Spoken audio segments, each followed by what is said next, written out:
The village of Maniari in Nepal's southern plains is in mourning. A young man from the village, Dilip Chaurasia, had been shot dead. He was studying to be the first qualified engineer from his village, and his family had high hopes for him. My son got first division in the 10th grade. Then he got into engineering. I had hoped that he would be able to go and work in the government. We had taken loans to educate him. Now our hope is gone. 5 young men died and dozens were wounded when police opened fire on protesters in the city of Birganj. They had been demonstrating against plans to restructure Nepal as a federal state, divided into 7 provinces. Locals had called for a general strike in Birganj. When police tried to redirect goods to the capital, Kathmandu, it led to violent clashes. How can the state treat us like this?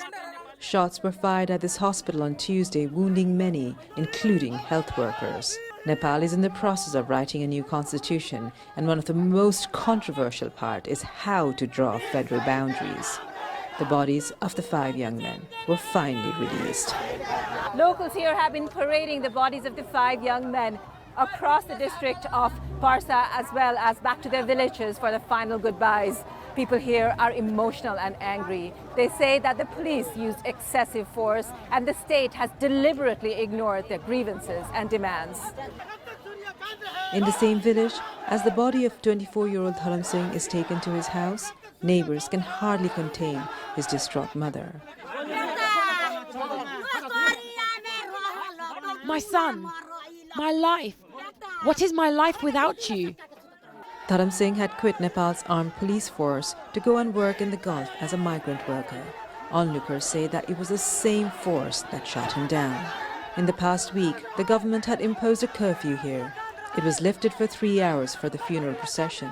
But as the day wore on, more and more people started pouring onto the streets. Tens of thousands arrived on this riverbank to witness the last rites. We don't want any talks with the government. We want implementation of what has been agreed, and we want constitutional amendment.